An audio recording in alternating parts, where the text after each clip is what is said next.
Good morning, good afternoon, or good evening, depending on where you are in the world. Thank you so much for joining us today on our DevOps.com webinar, How No-Code DevOps Orchestration Accelerates Software Delivery, brought to you by Opsera. My name is Sharon Florentine. I am pleased to be joined today by Gautam Palapa, the Executive Advisor of Digital Transformation at VMware, Jane Grohl, the co-founder and CEO of the DevOps Institute, and Chandra Ranganathan, who is co-founder and CEO at Opsera. Before we get started, I just need to go over a few housekeeping items with you. As always, this event is being recorded, so if you miss any or all of it, you'll be able to go back and watch it again. We'll be sending an email with instructions for how to access the webinar on demand, or you can visit us at devops.com/webinars, and it will be there for you. We are going to have a polling question or two for you today, so please make sure when that comes up that you take a few seconds and share your thoughts with us. That would be great. We are also taking questions from the audience, so make sure you put your questions for our panelists today into the Q&A tab there on your webinar console. We'll try to get to as many as possible at the end of the event. Any that we don't get to today, please rest assured we'll send those over and they will be addressed by the panelists after the event. Finally, if you stick around till the end, we are doing a drawing for 4 $25 Amazon gift cards. So stick around and see if you are a winner. With that, I will turn it over to our panelists. I'm going to put myself on mute and turn my camera off and let you get right to it. Thank you so much. Thank you, Sharon. Good afternoon, good morning, or good evening to everyone who's on the audience with us today. It's my pleasure to be a sponsor for this event on behalf of Opsera. I'm also super excited to have Dr. Gautam Palapa and Jane Grohl with us today, and we'll do a quick round of introductions shortly before we get started. I'm Chandra Ranganathan, CEO and co-founder of Opsera. Opsera is a continuous orchestration platform for next-gen DevOps, and we would share some more information about Opsera during the course of this discussion, and it's a pleasure to be here today. I'm going to start off with hand it off to Jane for a quick introduction, and then we'll go to Dr. Gautam before we start. Thanks, Chandra. Hi, everybody. I'm Jane Grohl. I'm CEO and one of the co-founders of the DevOps Institute. We're a professional member association whose mission is to advance the humans of DevOps. So I invite you to go up to DevOps Institute, become a member. There's multiple tiers, including a free basic one. My experience in DevOps has spanned multiple years. I was fortunate enough to see some of the earlier days of DevOps and watch its growth both from a human and an automation perspective. I'm an old IT ops director, so I'm very, very excited in particular about today's webinar and talking about no-code orchestration. And with that, I'd like to introduce Gautam Palapa, who he and I have had a chance to do some events before. Hey, Gautam. Hey, nice. Thank you. Nice to see you again, Jane. I'm really excited for this particular conversation. Good to meet you, Chandra. I'm Gautam Palapa. I'm an executive advisor for VMware, where I focus on business transformations and helping organizations transform in these challenging times. I'm also an ambassador for the DevOps Institute that Jane was talking about. So Jane and I have worked on a number of events together. She's an amazing person, and I really love her perspective about humans and uplifting human quality of life, which is something that is really passionate for me as well. I'm all about empathic leadership and empathy, and using technology to uplift humans. So this conversation is really intriguing, and it's also exciting and timely, because over the last few months, what we have really been focusing on is seeing a shift in customer behavior, market behavior, and the requirements of technology and applications, because we've had to overnight shift to more of a contactless digital world. And that means that we need to be, at least from an application development perspective, we need to be able to push features as quickly as possible for customer delight, right? So with this comes the challenge of upskilling people, accelerating the deployment from path to on their path to production. So how quickly can you generate the value within the organization? And then also, what kinds of technologies do you use and string together or sequence in order to drive that value within your organization? And with all of these, the concept or the requirement of low code and no code starts becoming extremely appealing. Gartner has been talking about low code and no code applications since 2018. And it also said that by 2024, about 65% of the applications are probably going to have some form of low code or no code, which is staggering. And it's also very intriguing. But before we start into this conversation, what I'd like to do is I'd like to level set the definition of low code and no code for this discussion so that we can all be aligned and start talking around these particular definitions. So low code is a way of development for developers of all kinds of skill levels. It brings in the concept of citizen development, where people who may not be hardcore programmers or have not spent too much of time in coding can still embrace and deploy and create applications that bring these features. Usually this is by having a drag and drop interface, and then you connect or sequence these various features together so that you can transform information into value and then expose it to a customer for them to get delighted and to have those features.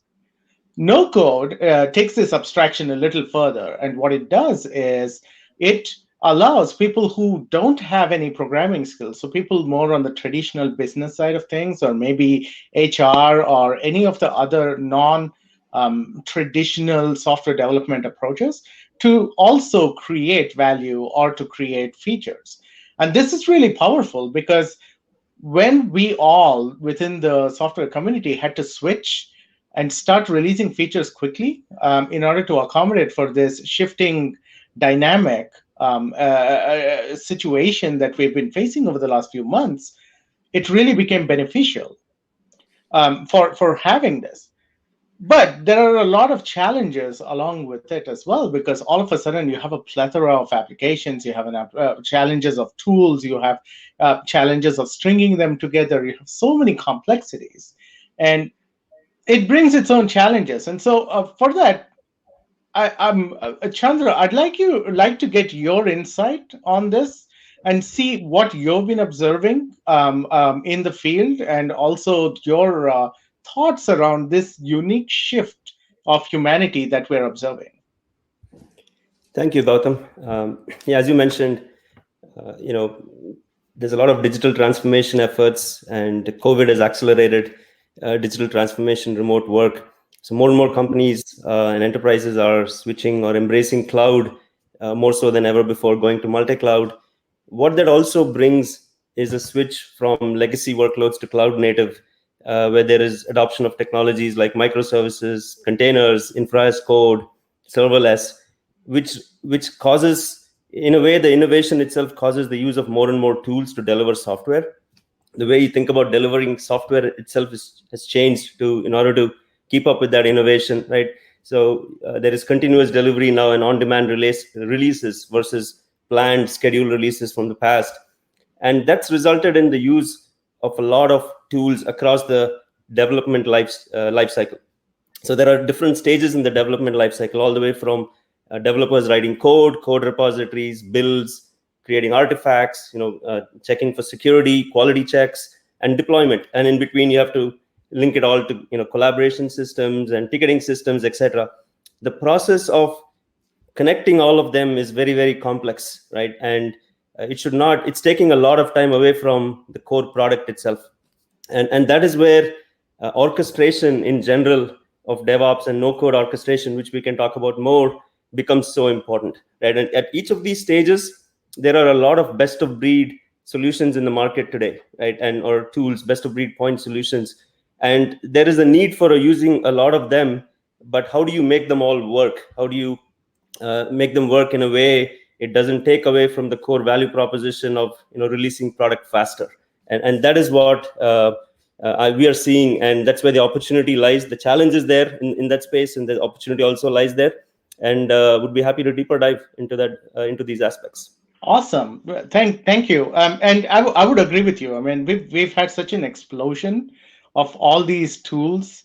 If anyone goes to CNCF and looks at the landscape, it's like mind-boggling, and it becomes so challenging, right? I mean, that's probably a blueprint of things that we should not be doing, and we should probably simplify things much better. And it causes undue stress and strain upon not only our workforce, but also the people who are supporting all these technologies, because our technical debt is not growing sequentially or linear anymore. It's exponential, and that causes so many challenges within the workforce. And Jane, you and I talk about this a lot, especially from the human side of things. So I was wondering if you could give your thoughts about this sudden explosion of things and the complexities that are brought in with this. So, if you look at the early days of DevOps, we only had a few tools. And so when CI/CD really started to cross over into the enterprise space, putting together a pipeline, with some basic APIs between them, there were fewer choices, not few choices, but fewer choices. And of course, the explosion of tools that are available, each of which have their benefits, each of which may or may not fit what you're trying to achieve, can really be daunting. We're suffering from tools overload, where you're afraid of making a decision because you're afraid of choosing the wrong one, and then the plug and play aspects of it, and then the API aspects of it. And so building today's pipeline, when there are tools that really granulate each of the different stages of the pipeline, have grown as well. And so as a human, and even as an organization, trying to figure out which of these tools really meets the goals of what you're trying to achieve, or when something new enters into the market that maybe you want to look at, having some kind of orchestration layer to be able to build your pipeline, and pick the tools that are right for you. I love the concept of the citizen developer. I am not a developer by trade.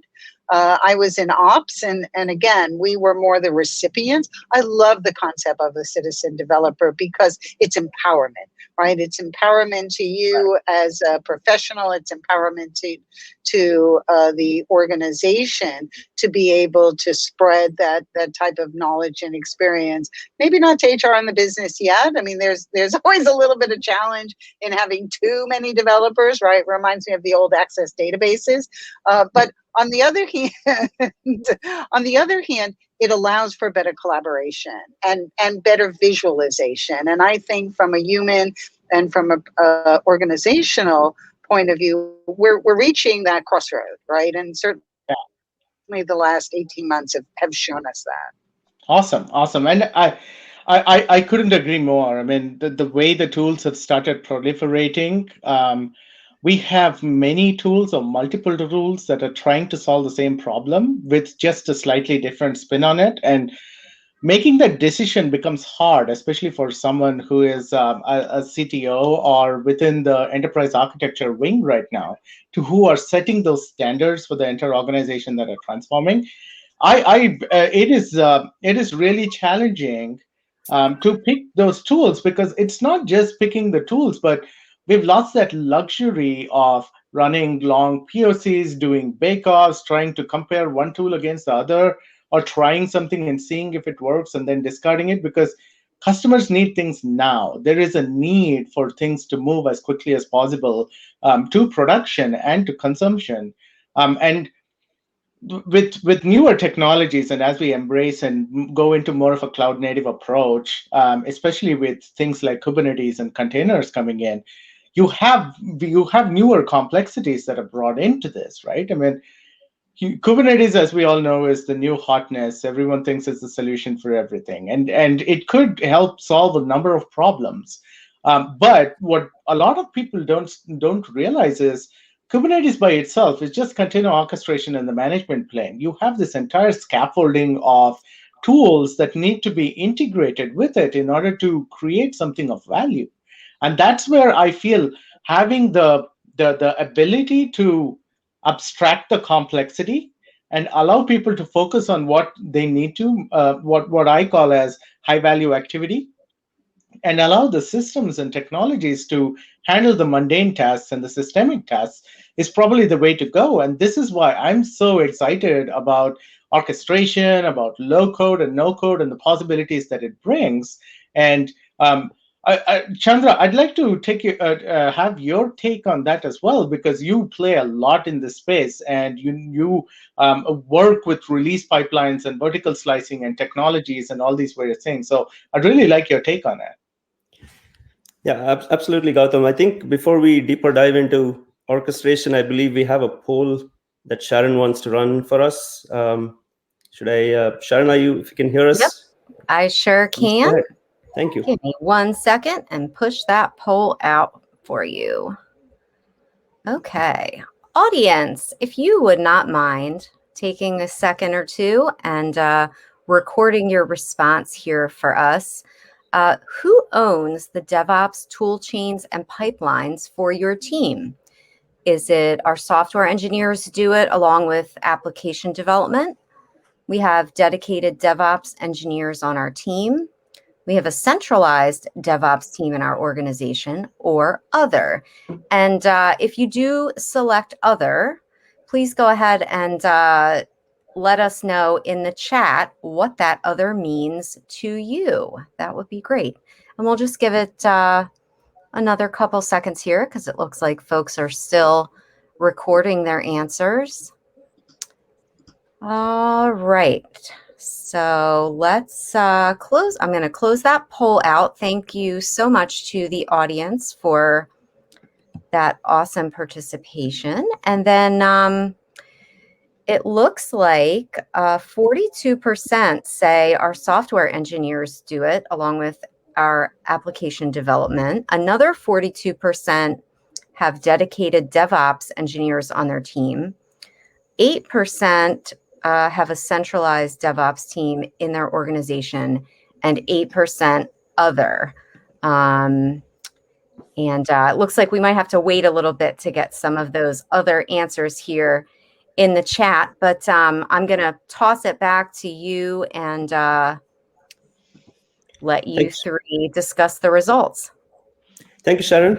I think that's a good segue into the topic of orchestration. And as Dr. Gautam was mentioning, there are there's a tool overload, and that's clear. But the good part of that is also that there is choice. For different use cases, there are different best of breed solutions out there. A lot of organizations have proprietary tooling built in, and there's this concept of democratizing DevOps, where developers are no longer just using the tools that operations give to them, right? It's they have the ability to influence, test, innovate, try different tools for what works. And there are different areas as we mentioned earlier, across the software development lifecycle. There are several best of breed solutions in each of those functions. For example, there's multiple source code management systems. There's GitHub, Bitbucket, GitLab, and same thing with CI systems with Jenkins and TeamCity, Bamboo, and so on. And similarly for security and quality, there are so many tools out there and counting. There's code scanning tools, there's container scanning tools, and then when it comes to deployment, there's so many deployment tools as well: Spinnaker, Octopus, Elastic Beanstalk. And how do you choose? Different teams want a combination of these tools. As organizations grow, there are different teams using different stacks. 42% of the survey was saying that developers try to do it themselves, right? And or they have DevOps engineers in their teams. Can you imagine how long or how many cycles it takes away from the developers to provision these tools, lifecycle manage them, connect them, make them all work? This is time lost, in time that could be put on their core product, right? So there's 30 to 40% of time that goes on lifecycle management of these tools and pipelines, and not to speak of the time it takes to set all of them up, right, across in the choice of your cloud or multi-cloud, and then lifecycle manage the pipelines. The other aspect I wanted to bring up is what Jane had touched upon earlier about collaboration. there are different functions across these the development lifecycle. So there's the developers themselves, then there is the security engineers who want to make sure that the code is tested at every stage, and then there's the quality engineers who want to make sure unit testing is done, functional testing, etc. How can orchestration help with not just automating all of those functions, but improving the collaboration so that different functions are not thrown across the wall and go, I'm just waiting for you to get back to me, and that's going to take me 3 days, right? And how can you ensure agility along with collaboration without taking away security and quality, and do this all cost effectively, like in an automated way? So that is what orchestration, or how orchestration is differentiated from the core functions of the tools themselves. Do you need those tools? Yes, but can you make all of them work with the most agility without taking away security and quality in the most cost effective manner? And that's where orchestration comes in. And I'd like to hear your thoughts, Jane, and then we can go to Gautam on this. Yeah, so a couple of thoughts come to mind when I look at this. First of all, I do agree it allows for collaboration. I also think in the early days of DevOps, we kind of put forth a myth that you only had a single pipeline, right? So we would talk about your pipeline, the pipeline, right? As if you just had one pipeline that, code went in and code went out. And of course, the more things change, the more things get more complex. So I think this solves that problem as well. But what it really, I've thought a lot about, Chandra, as you were speaking about, is this concept of full stack, right? So everyone's now talking about full stack engineers, and some call it a mythical creature, right? Some people self-claim themselves as full stack. Truthfully, I apologize if anybody's here is full stack. I don't like it, because what happens if you're not full stack? Are you like half stack, right? Quarter stack? It feels the way. But tools like this allow the distribution of the concept of full stack, which means teams could be full stack teams, right? Because they can collaborate and negotiate and agree on what makes the most sense for their service. It also allows the individual, particularly the individual developer who, maybe their core competency lies in a certain area, but now they need to secure their code, they need to test their code. So it allows them to increase their stack in terms of what their capabilities are, because they're not taking the time to look at how do we bolt on all these other pieces to my code. I can then, pretty organically look at the security aspects, the testing aspects, whatever for whatever product I'm responsible. So I think it helps from a team perspective. I think it helps from an individual human perspective. But more importantly, I think it's the next iteration, right? Where we start to look at, in the early days, you do everything manually. Remember DOS? Right? And then you move to there are some people that still wish, I come from a Unix background. There are still people that are command line people, but we moved into GUI interfaces for that same reason. And I think this is part of the evolution. And I think this whole, last year has shown us how essential it is for us to go faster. And Chandra, to your point, we need to go faster. We need to go more frequently. It's what the market wants. We've accelerated the digital experience, and now we have to fulfill that dream. So yeah, I think that this opens up for individuals, teams, and organizations, and it isn't it isn't shamelessly looking at, but I think that when we kind of put together this concept of the theme of orchestration, right? We've been building on that even with Kubernetes. I love that. I love that, Jane, and I like the fact that you started talking about full stack developers, because that for me also brings in additional complexities. It is really hard to maintain status quo when you are a full stack developer with technology, every single layer of the stack changing every single day. It's really hard to keep up. It's almost impossible, right? From a human perspective itself, that's so complex, and I don't think we have enough number of hours in a day to dedicate to learning just to keep up to date with it. What I love about this picture and this slide, though, is this is the value stream that we're talking about. This is how value flows within your organization, how it is created, all the way up to how it is consumed. And What I'd like to stress upon a little bit more is, as you are moving and adding value within every single piece of the process that is here, what I'd like you all to reflect upon, audience, is what exactly do you define as high value activity for yourself? Do you want to spend around 3 to 4 days or 6 days in a 2-week iteration fighting with the tool set, fighting with the release pipeline, and trying to update it and trying to make adjustments and tweaks or whatever? Do you want to spend about 10 to 15% of your time trying to patch your images and making sure that your infrastructure runs properly as code and all those various things? Or instead, would you just like to focus on things that bring pleasure to you, which is writing code or creating features, which is the entire purpose of, be it high code, be it low code, or be it no code. The entire goal is to have an idea and convert that into something feature-based that can generate and create that value that you're looking for. So what I love about this, and the reason why I love the fact about, us stressing upon release pipelines, deployment pipelines, and all that, is because we want people to focus on the right value and not spend time on mundane things. And that's one of the biggest tenets of DevOps, right? I mean, we want to reduce the manual toil. We want to increase automation. And that's where all these tools come in. Of course, you in each one of these buckets, you can see you have a lot of choices out here. And in some organizations, maybe you have 2 or 3 different things depending upon where the teams are in their maturity on the technical maturity spectrum, or maybe you have identified different things, but it doesn't lock you in. It gives you much more focus on creating the code rather than the way the code propagates through your organization. And that's what I love about orchestration. And if you don't mind my jumping in there, Gautam, sorry, Chandra, I think there's something interesting here too.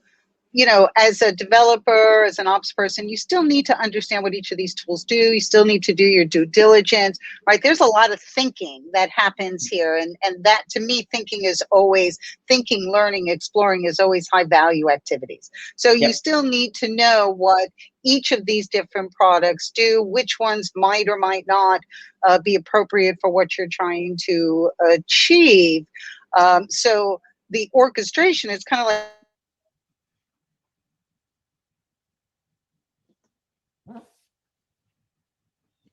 Did we lose Jane? Yeah, like being the cleanse do and what the cello, right? But you still need to be able to do that. Okay. Chandra, I'm sorry, I jumped in front of you. No problem, Jane. I think we lost you for about 5 seconds, but I think your point came across. I was conducting my orchestra. Yes, the point came across. I just wanted to add one aspect, connecting this back to the skills point that you made earlier, right? Do it yourself. Making all of these work is not easy. It's expensive, it's complex, takes away from core product. And the other thing is there's also a skill demand gap, right?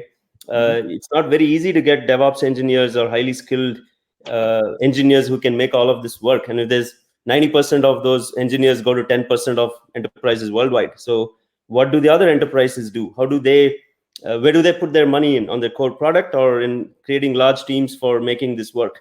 Right? So that's the other part of the skills aspect.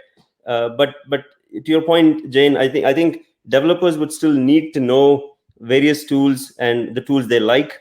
But an orchestration approach, puts the core focus and value in the core product, but also puts some governance around which of these tools are used. Are these sanctioned images of these tools versus everyone just going and laying their hands on every tool they can get, and then it's a CIO and CISO's nightmare, right?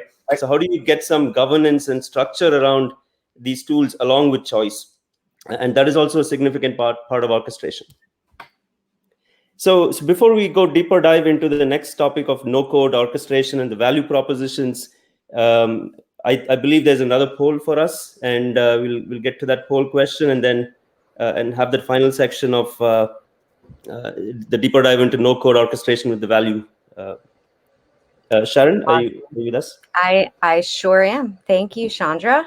All right. So The next poll should be coming at you right now. What are your biggest DevOps challenges? Provisioning and managing the lifecycle of your tools, integrating security and quality into your pipelines, too much time scripting integrations and pipelines, troubleshooting is taking too long, integrating tools and pipelines into monitoring and reporting tools, or other. And again, if you have an other, you answer other. If you wouldn't mind letting us know what that other is in the chat, we would appreciate it. All right. Oh, this is fantastic. Look at all those responses rolling in. Okay, we'll just give it another couple seconds here, and then we will. All right, great. Okay, so I'm going to go ahead and close that poll then. And this is really interesting. It looks pretty fairly split. There looks to be three clear leaders here. 25% provisioning and managing the lifecycle of your tools. Also 25% integrating security and quality into your pipelines. Troubleshooting 25%. And then 10% say too much time scripting integrations, and 15% integrating tools and pipelines into monitoring and reporting. Nobody said other. But again, folks, go ahead and what are your thoughts on these results? This is interesting.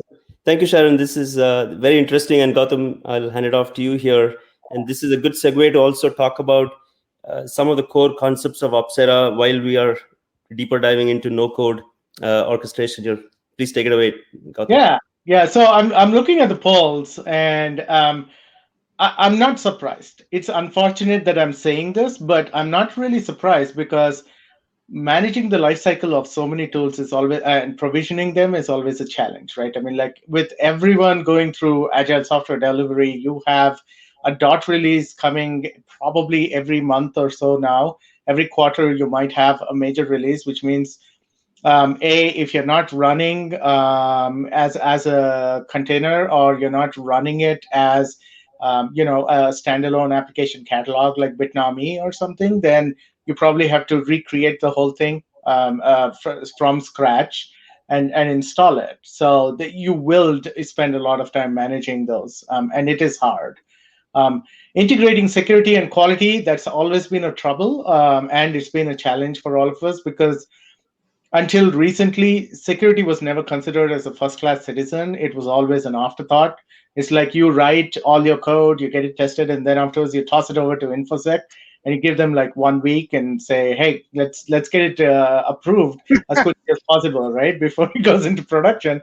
And then they come back and say, nope, you have these many different things and vulnerabilities, and it goes all the way back. And that's so wasteful. So bringing tools that actually have security baked in, so having security scans up front every time an image is created, using things like Trivi or any of the other scanners to bring it up front is really helpful and reduces that manual toil. And the third one is troubleshooting. I don't know about all of you, but I hate YAML, especially because of the way in which I make a single space and it immediately pukes on me. I come from a Java world, and I thought that Java was bad, but YAML's worse. But most of these tools use YAML, and I understand why YAML is being used. But troubleshooting does take a lot of time, and it's painstaking. So I'm not really surprised about this. But the good part that we can get from all of this is there are many of you who are building this DevOps toolchain, and you're trying to orchestrate this release pipeline, which is amazing, and it is great.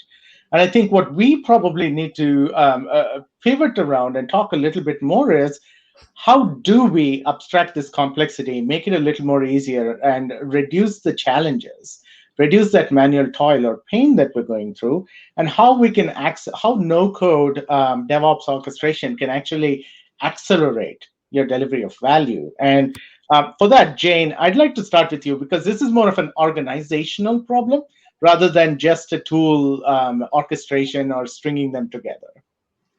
Yeah, I think it's, they say it's change the way you think as well as the way you behave, right? And I think that part of the first step is changing the way that we think. Chandra, I love when you said that, there's a governance layer here as well. So we want empowerment with oversight. And I think that when we start to look at how to simplify complexity and being able to kind of manage that in this type of a way and have the type of, as you said with security, I loved it. It was right. I'm not a security person, but I'm an ops person. So I was the end, the I don't know, the bottom of the totem pole or the one waiting at the end, hoping I catch whatever they fling in my direction. Having all of that kind of built in and then being visual and being portable and having freedom of choice, I think is very important, because from a human perspective, I think that one of the patterns that we're seeing right now is also for self-organizing teams, empowerment, self-regulation, right? Agile, DevOps, SRE. So I think you put all of that together with a layer of governance that's lightweight, right? Lightweight but powerful.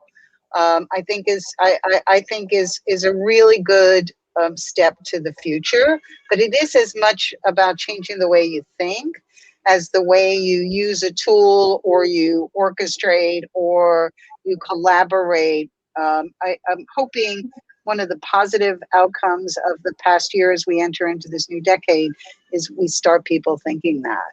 I mean, could you imagine in the last year when everybody's, remote work from home, nervous about their health, nervous about their collaboration, right? The last thing in the world anybody wants is to deal with all the other, toil. My team calls it Toil Town, to live in Toil Town. They go Toil Town to Automation Nation. I didn't coin it, one of my team did, but I love it, right? To go from Toil Town to Automation Nation.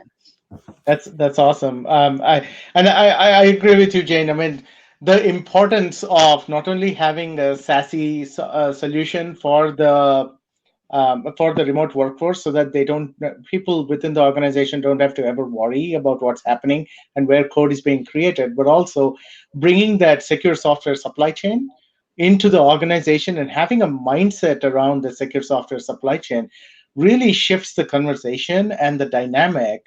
And Chandra, I'd like to get your take on this, because Opsera drives a lot of these things with no-code automation. Yes, thank you, Gautam. So I guess one of the points that you touched upon earlier was no code serving both high coders and low coders, right? So that and that's something we can talk about in the context of Opsera. But let me quickly give you an overview of what Opsera does, and based on everything we've discussed so far. So what Opsera does is to combine the freedom of choice of tools along with no-code automation across the DevOps lifecycle, right? All the way from tools to pipelines to insights.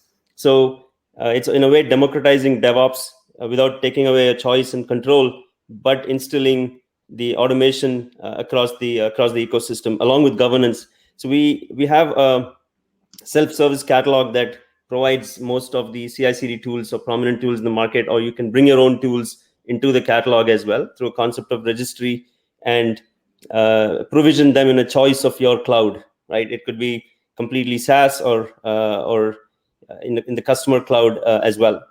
And then you can use those tools to drag and drop, create declarative pipelines in a drag and drop manner for those who are low coders and using the CLI. I know you mentioned YAML and the challenges associated to it, but we have found a lot of developers who are like, give me access to the CLI. I want to go and code in and make those changes myself, right? Versus going into a UI.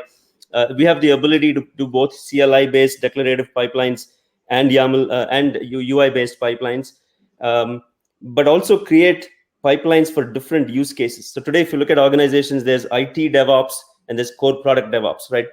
Product DevOps releases features for your core software product, but then there is infrastructure that's external facing, infrastructure that's internal facing. And we're also finding more and more that in the CIO organizations, they're going SaaS first and cloud first, right? And you have applications like Salesforce and Workday and Adobe AEM there's a lot of customization going on those applications, and how do you do release automation for those, right? So that's no different than the problems that core product engineers are trying to solve for releasing core product. And with a framework like Opsera, you do get the ability to create multiple types of pipelines using the same framework and integrating security and quality into those pipelines. And last but not least, we spoke a lot about observability and monitoring. There is the unified insights for both developers to get real-time logs from the pipelines, and so you don't have to go to multiple tools to track from different consoles, and also 90 plus KPIs that span all the way from planning, development, security, quality, and operations, and getting actionable intelligence.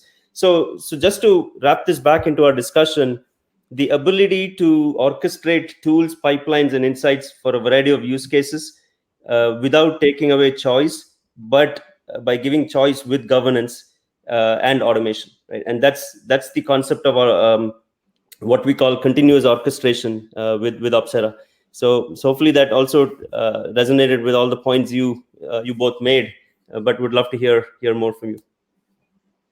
No, Let me just jump in for 1 second, Gautam. One of the things that's interesting as I hear you both talk is that, we're paving the way for the hybrid environment, right? Everybody's talking now about what is the future of work.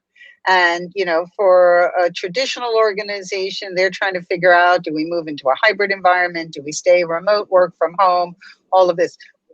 Tools like this, where you do have freedom of choice, you do have a layer of governance, you do have insights that are built into it, I think pave the way for this kind of next generation of hybrid work, whatever that looks like, right?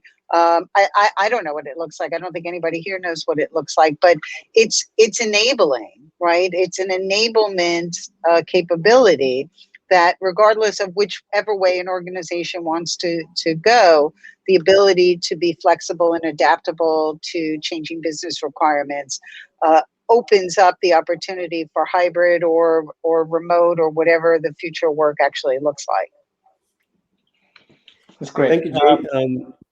Gautam, anything? I just wanted to say it's all about tackling the challenges and the complexity, right? It's about what problems do you want to solve. So I come from VMware, and for us, it was, when we started, it was all about abstracting the hardware so that your VMs can run anywhere. And then we had VMware Tanzu, where you're abstracting the infrastructure all the way up to from the hypervisor up to the infrastructure layer, and you're like, you can run public IaaS or you can run on-prem, and what you're focusing on is the applications itself. And what Opsera is doing is abstracting the tool chain and the release pipeline and saying, it doesn't matter how you are stringing things, we will provide that abstraction capability for you. And we will allow you to natively integrate with all your favorite tools. You never have to worry about those things. You just focus on the problems that you want to solve. And that's what I really like about this. It's, layers of abstraction that we're building. And we're having people focus on solving the right problems that are much more, valuable from a business perspective for them. Exactly.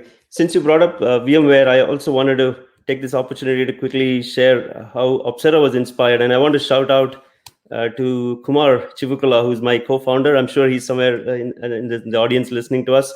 We actually went through this problem while building a multi-cloud at Symantec. So Kumar did this at Adobe, I did it at Uber, but where we actually saw the pain points that inspired us was at Symantec, right? Where there's so many acquisitions over the period of years.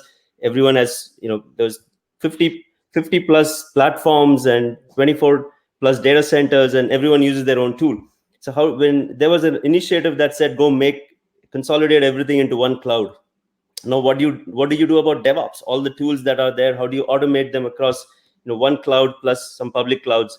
And that's where this concept of a DevOps tenancy, where you have the ability to choose your tool, but provision it, templatize it, and instantiate them in a governed, standardized and governed manner was the idea for us, that other enterprises are going to go through this journey over time. And exactly to Jane's point, a hybrid ecosystem with the ability to orchestrate.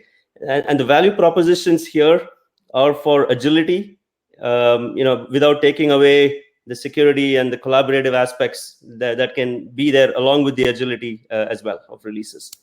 So in the interest of time here, we'd like to see if Sharon, are we going to open it up for Q&A in the chat so that we can line up some questions while I quickly play a video for 4 minutes here? This is about 4.5 minute video. Yeah, absolutely. Audience members, while Chandra cues up that video, please go ahead. If you've been holding back, put your questions for our speakers here into the Q&A, and then we will get to as many as possible. Chandra, go ahead. Thank you so much, Sharon. I want to thank Vishnu, who is heads product for Opsera, to put together a quick video where he's tried to show us a demo. I don't know how he did it in 4 minutes, but that's all the time. There are 3 modules within Opsera. This can be used together or it can be used independently as well. When it comes to the toolchain automation, consider this as like mobile Play Store where you can pick and choose the DevOps tools that you needed for your DevOps stack. You can give an application name, and once you click create, we give you a choice of application, the tool stack that you can spin up as part of your DevOps ecosystem. This is a one-click deployment. You can pick and choose the tools that you need based on the application stack that you have. And once you select it, you can click deploy tool selection, and these tools will be made available in the dedicated VPC that we spinned up for you as part of the registration process. Once this toolchain automation is completed, the next one is the tool registry under the operations section here. And if you go to the tool registry, you can bring in your native tools, which is tools that is developed in-house, like quality or security tools. And you can also bring in your commercial tools, and also you can bring in the tools that is spinned up as part of Opsera. We have 35 plus integrations, starting with public cloud environments. You can integrate with all the source code management that we have in the market, and you can integrate with collaboration tools, ITSM tools like ServiceNow. Once this tool registry is completed, we can go to the pipelines, which is a no-code declarative pipelines. In the no-code declarative pipelines, we have various templates that is made available for you, where you can spin up the template from the catalog and you can start your DevOps with respect to SDLC, machine learning, Salesforce, and infrastructure as a code. So once I go to the catalog, I can spin up a template here. You can either basically create a template from the scratch, or you can basically take a template that is available in the Opsera catalog and start using it. And once you go to the workflow, you can easily edit this workflow. And if you look at here, each of the stages that you have in this template, it's an independent microservices. You can edit this workflow, you can add multiple stages, multiple steps, and you can also move any stages without writing single piece of code. And you can also set up the threshold here for all the steps that you have in the pipeline with respect to security and quality as well. And once this pipeline is executed, you can go to the summary view and you can see the pipeline activity logs, where you can see all the logs related to this particular pipeline. You can also see the console output of each of the stages coming from different tools. So that way you don't have to basically give access to a lot of people's, and we also basically make sure and correlate all these logs coming part of the pipeline and stages. And the next one is the unified insights. The unified insights, like we do have dashboards where you can basically pick and choose the dashboard based on the persona that you have, like developer, manager, and executive. And we do give KPIs like across planning, pipeline, SecOps, quality, and operations. And we have 100 plus KPIs, and our KPIs are aligned with the industry with respect to DORA, Department of Defense, and NIST. And we also give marketplace within the unified insights, where you can basically pick and choose the KPIs, what you need with respect to security or quality or even operations planning, and you'll be able to see what really happened right from the story creation to the story that gone into the production. We do have synopsis here. Synopsis is actionable intelligence that we are giving to all the Opsera users. For instance, you can see here total number of pipelines executed for a particular organization in last 3 months, and you can see the successful pipelines, and you can click this and we'll be able to show you the pipeline that got executed with security and quality, and you can click it and go to this particular pipeline and you can see all the logs, and you can also go to the pipeline view here.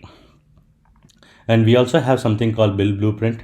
Build blueprint is basically you can compare your system logs as part of your DevOps pipeline step by step, and you can also download this as a PDF and you can upload it into your Jira ticket as part of the release, and this can be used for audit and compliance purpose in the future.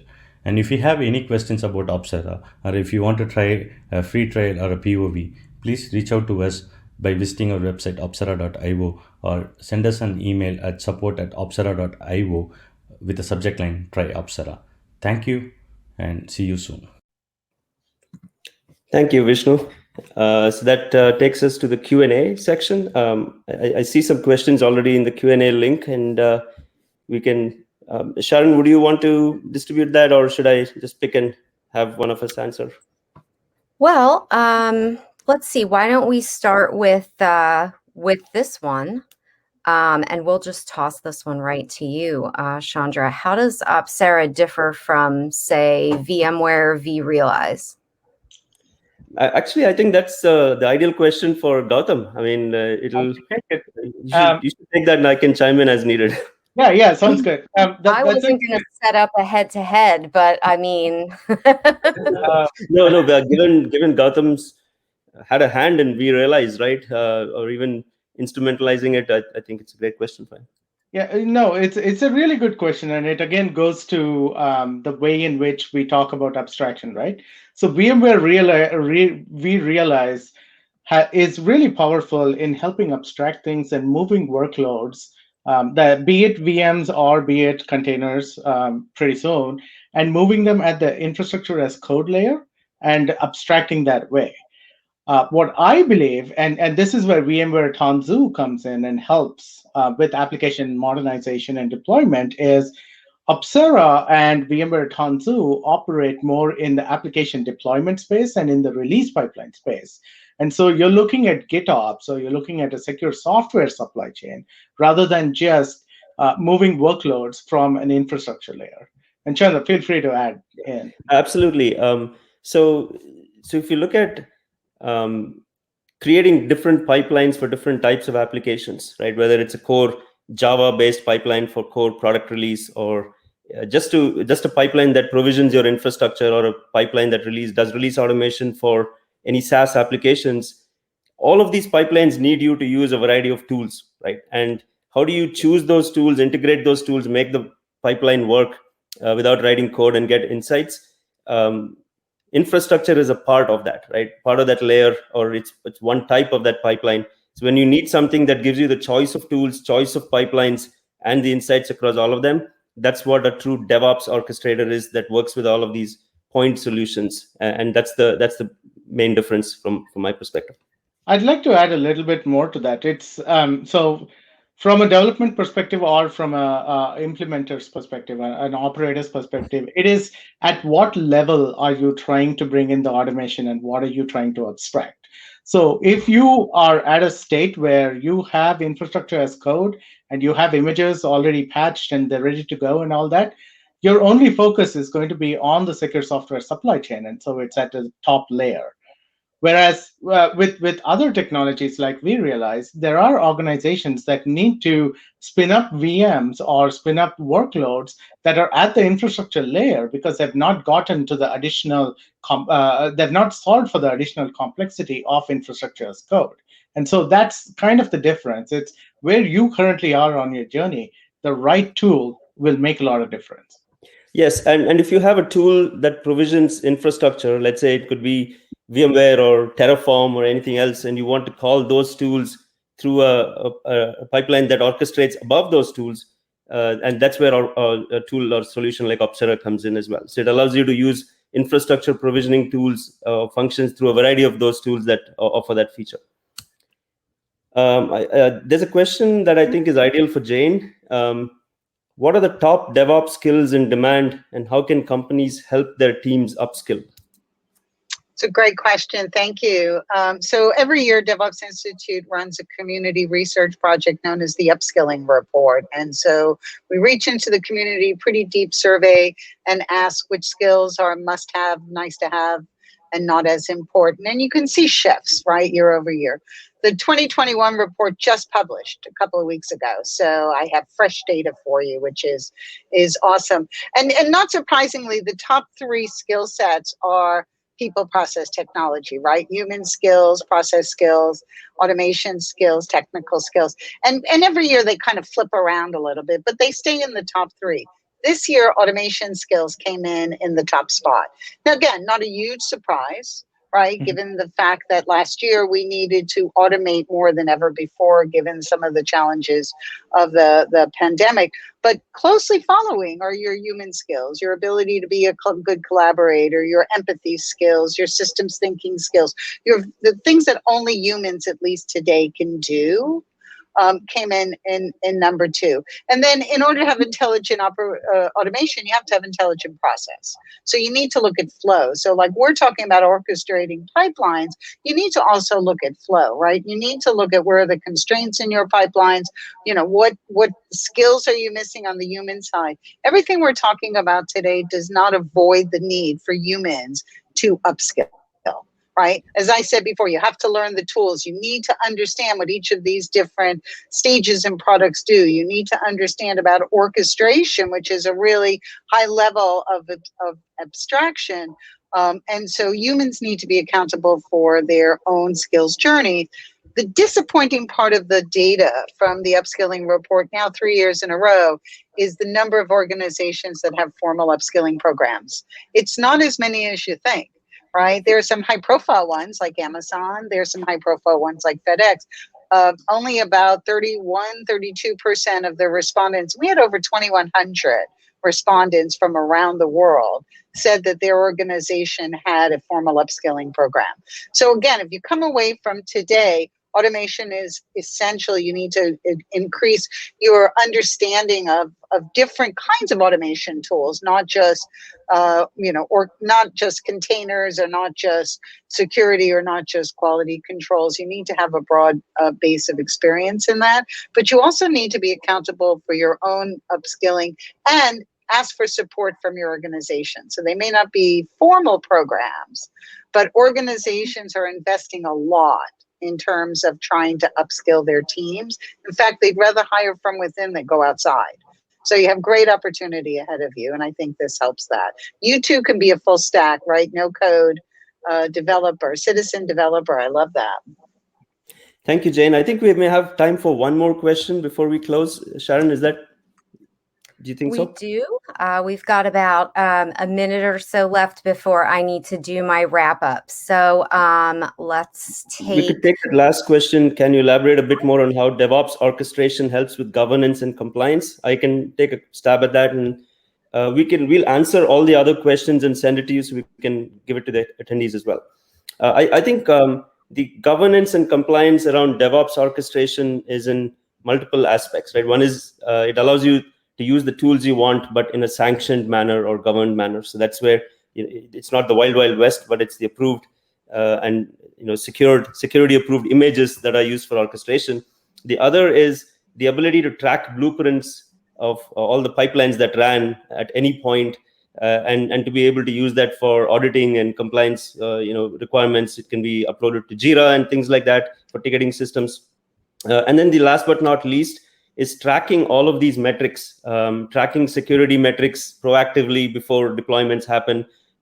You could track it at code scanning level, at container scanning level, threat vulnerability level, etc. And variety of metrics that span the DevOps lifecycle that allows you to track productivity, security, and compliance. So those are some ways, but Gautam, Jane, do you want to add anything to that, or we'll hand it back to Sharon after you're done? I can just add one or two. First, it's the automation and introduction of systemic ways to do governance, compliance, and security removes the onus from the developers, and it makes it much more consistent and brings in those enterprise guardrails and other processes that are needed in addition to the auditing. And that, I think, is much more powerful for people who are in the development realm or any of the workforce, because they don't have to worry about these things. It automatically happens.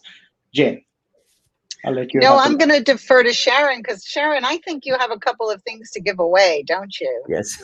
Yes. You got it. We've got about 1 minute, so just a quick reminder, this has been recorded. We will send an email that you can access the webinar on demand if you'd like.